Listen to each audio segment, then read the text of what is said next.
Good morning. So I'm back watching old movies, old films, American films recently. I've watched a few.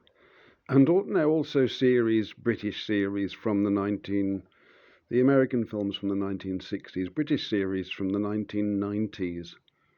Mersey Beat is quite good. And the degree of indoctrination that's built into every single um, film or series or episode is just staggering, and I understand that that's what it's about. That's what was happening, and at the same time, they gave us idols. Also, they idolized certain roles and certain individuals. I suppose to some extent, they persuaded people to model themselves upon these people. They speak of models, don't they? And we conform to those models because that they use models to tell us what we should be. It's very wicked, really, when you think about who we are, the children of the living God. And speaking of my own brothers and sisters, as I've clarified previously, if you're of European descent, then the strong likelihood is that you are a descendant of the tribes of Israel, the 12 tribes, the chosen people. We have a very special role to play in the world.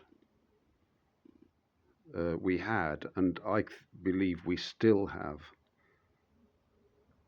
It's very important, I believe, for us to lead by example. So, to be seen, to be righteous, because if you're not righteous, you can't be seen to be. So to have no deceit, to be on your best behavior at all times, I think, that's the way I would say it, and to be easily entreated, but not submissive. And I was slightly annoyed when I attended a church some years ago and the preacher had replaced easily entreated with submissive in his, as usual, deceptive sermon.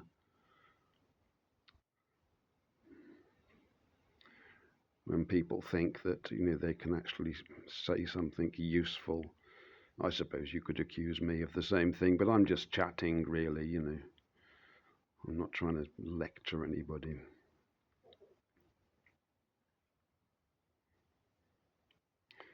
Easily entreated is not the same as submissive, and we are followers of Christ, and we are easily entreated, but we are certainly not submissive, and before the enemy we are absolutely steadfast.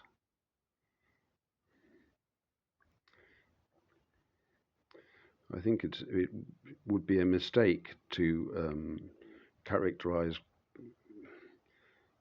Christians as submissive, because although many are, they've abandoned all principles, I suppose you could say, and so they'll go along with anything, really, and they're only outraged at common crimes like theft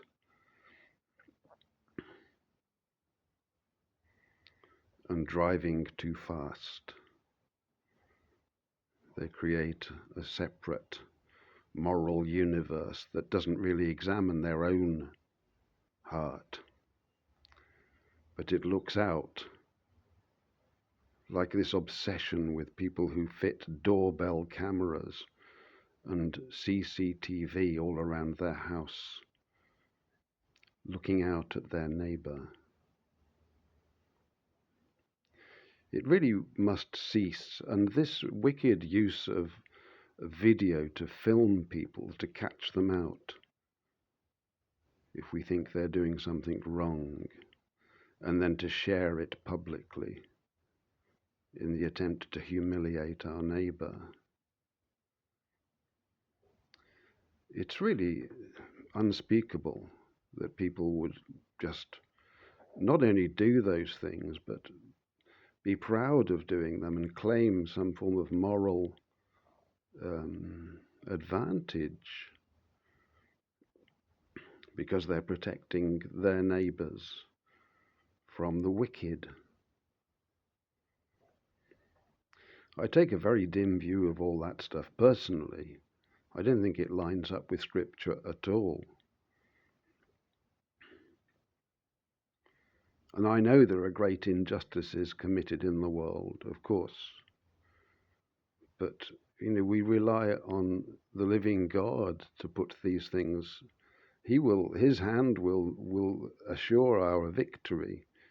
We don't need to get our phone out and try to catch some perpetrator and probably get the wrong person and get the wrong end of the stick anyway, because sticks often do have two ends.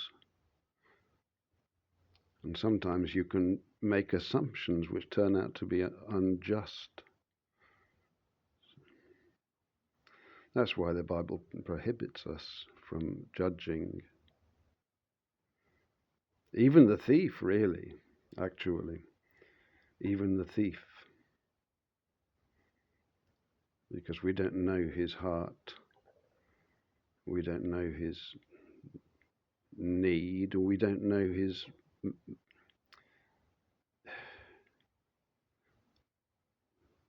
We don't know the man. That's the fact of the matter. Of course, they are a nuisance. They really are. The people who just rob and steal. I think, they will be dealt with. You can't be doing that thing. It's a philosophical nonsense to be a thief. Because you are valuing the possessions. So the only way you can be a thief is by building a citadel. You shut yourself inside. Because how about your possessions then? If possessions can just be taken, then likewise yours. And they will be. That's how it works. So I think a lot of these thieves are employed. Our masters need us to feel afraid.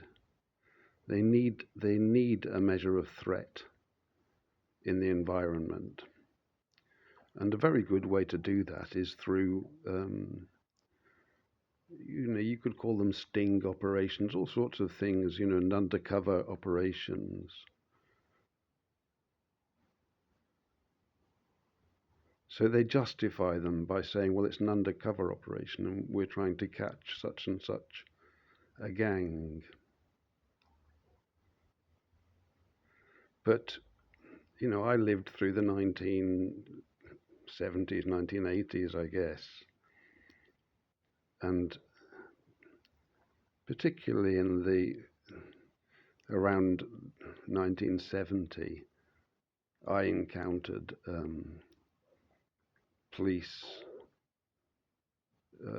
drug squad, undercover officers, and I understood that we were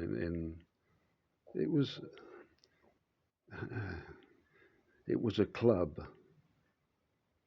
effectively,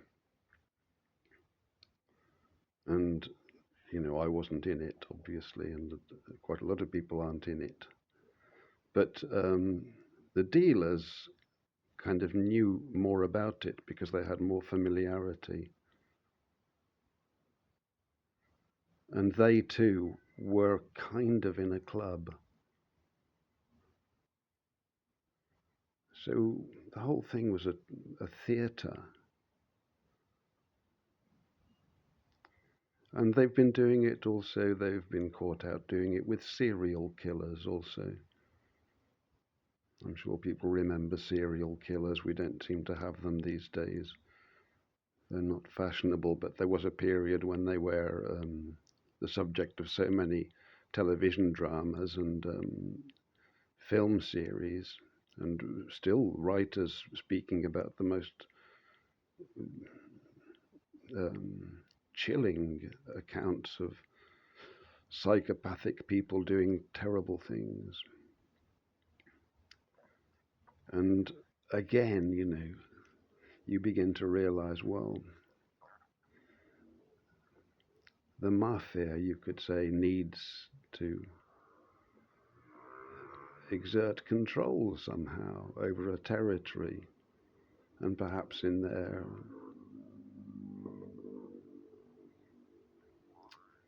You see, you don't need many corpses or murders.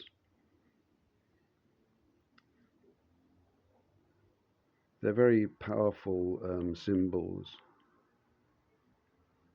I remember I was told when I lived in northern Italy, when the Germans occupied the town where I lived, the city where I lived, the resistance movement was in the nearby mountains, was quite active and successful. This is the historical story anyway.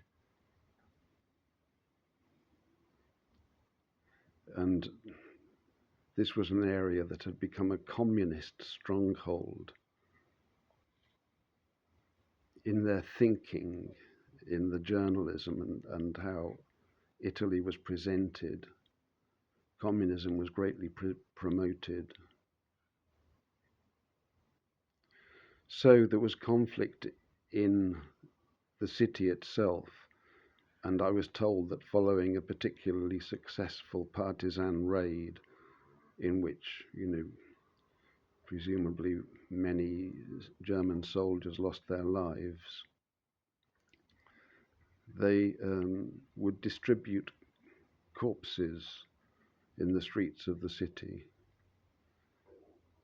maybe one or two, of people with bullet holes in their forehead. It doesn't bear thinking about, really, does it?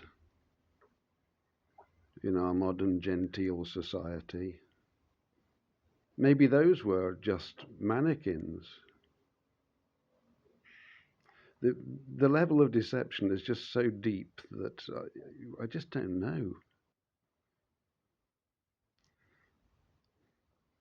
But, a narrative like that, and, my father-in-law spoke of seeing people hanging by barbed wire, young men having been hung from lampposts using barbed wire. It sounds just so alien to me. I know I've met quite a few German people in my life, and I have always found them to be very upright men and women, really. I have no word of criticism whatsoever. And the relations between Germany and Italy also seem to be rather good. There's a bit more friction, I think, on economic lines, maybe, tourism and stuff. But I never found any trace, really, of actual visible resentment. It's odd. Maybe they were on, I suppose, well, they were on the same side, I suppose, in the main, weren't they, Italy and Germany? It was the north that was more rebellious. But that's what they've done, that's what they do. They use these events, and then they film them, and then they just relay them relentlessly because they've got people addicted to their they got people addicted to the television screen, and the television screen then brought idols into the homes and into the hearts and minds of our people. And the people that you watch, some of them become, well, all of them really, they become idols. The person who's has any degree of fame is a bit larger than life. I don't know whether you've ever met anybody. I probably have. I can't specifically remember, but you know, if somebody who's famous walks into your house and spends some time with you, you're probably going to be affected by it, and it will be visible to others also. They carry this level of authority because they are idols. They have been made to be idols.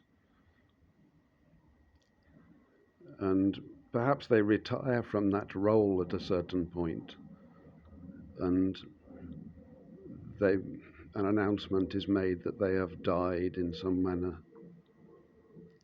I think mainly that would be how they die, and then they live for many years probably beyond that time. They are idols. They're living human idols, and we just have to be wary of it, you know. I mean, it could be somebody that you listen to playing the guitar or something that you think is really good, and his name, I would say, it could be her name, I suppose. There was one country player that I actually went to see nearby my house, and that's a woman, or it's supposed to be a woman anyway. I can't remember her name. One of the hottest flat pickers in the world. I thought the show was very disappointing, but she does. She's very good at flat picking. That woman, whatever her name is, not as good as Billy Strings. I think he's probably a bit better. But you know, those people, they become idols. That's why they have so many followers. Idolatry is the problem with all that stuff, and you don't want to be getting into it. It's not fruitful, of course, and it's in opposition to the Word of God. That's the big problem with it. That's why they've pushed it so much, and that's why we need to get over it, and just have small, informal kind of communities within, you know, where we live. It's got to start from there, hasn't it? The people around us. It's no good me yakking on here, or, you know, I mean, I'm only doing it to relieve a bit of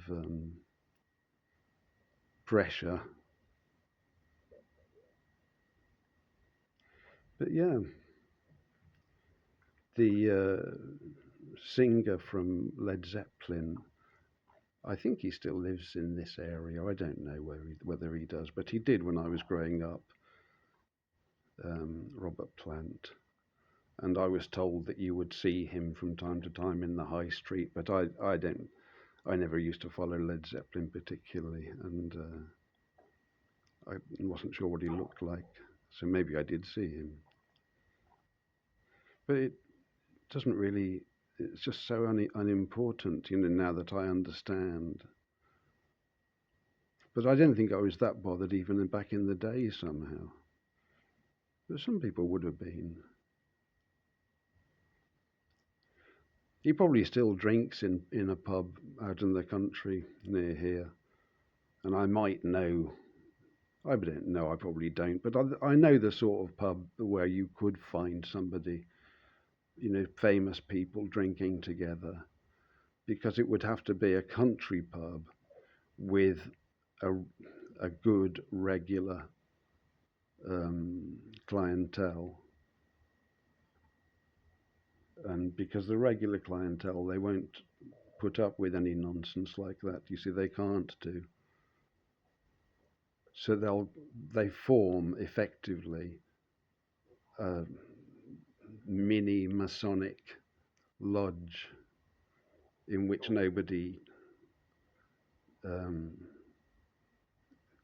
I don't know, nobody talks somehow. Everything has to be within the bounds and within the privilege that they're enjoying also. And, famous people draw other famous people, I suppose. There's no big deal to be famous, really, absolutely. It just means that you've been for sale and you've sold. You put up something for sale and you've sold it. It's a dangerous thing, selling stuff. It's a dangerous thing, selling, I suppose, your talent, if you have a talent.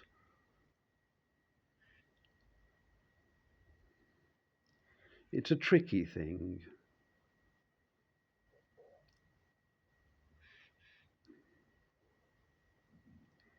I don't even like busking these days, although I have done it. Not to any great. Oh, I did quite well out of it in Italy at first, to be perfectly honest. I think I must have made about a couple of £100 in just a few times. I was very pleased.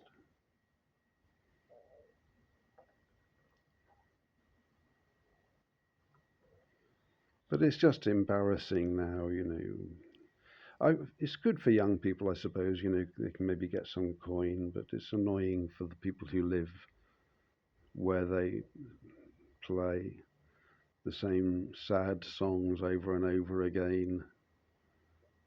I don't know whether we need a soundtrack in the modern world. I used to have a soundtrack kind of going in my mind, but lately music has been alien to me most of the time. And the only music that I've actually enjoyed has been playing the guitar myself.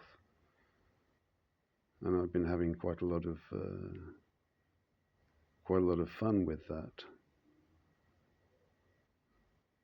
But I haven't really recorded it. I just do it because I like it. I might record something and see if it sounds any good. To my ear, it sounds quite good. I've had some sort of new ideas about what to play and how to present it and what sort of songs that I'd like to do.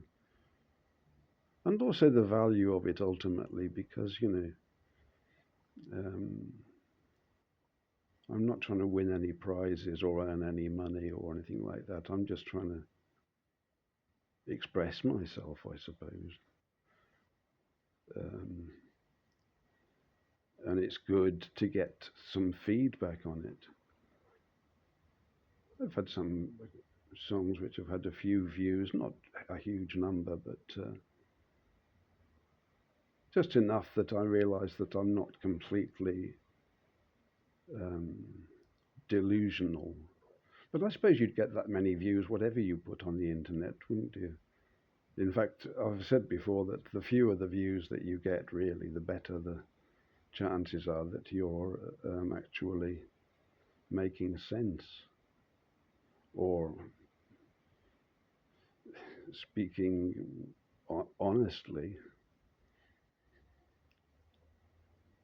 It would be really embarrassing to have, to get loads and loads of subscribers, and then what are you going to do? What's happened?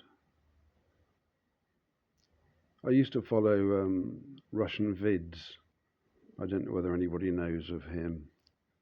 I thought his channel was very good, and he really switched me on to a lot of A lot of the stuff that I now, have come to follow and to understand more deeply. He was pretty funny as well. He always used to say, "Give me a break." You can find a few things on YouTube, but a lot of stuff has been removed. Maybe you can find it on the alternative channels. But he got into trouble. That's the problem, because he had so many subscribers. Seemed to be kind of unique. He was a Christian. He is a Christian. I hope he's still in the land of the living. He was a young man when I listened. But all that, he's gone. And many other truth speakers have disappeared or been spirited away. But maybe they were appointed to introduce a measure of doubt in the mind of people. I don't know. Lately, the truth seekers that I've tried to follow, I've always been disappointed quite quickly. Stuff that I just can't, I can't gloss over it. Particularly the monetary side of stuff. People are taking donations and just, I don't think, I know you can do useful stuff on YouTube and it's a job and that's fine. I have no issue with that. You're providing a service. But if you're just speaking of the truth, then you're just speaking and you mustn't be paid for it. God bless.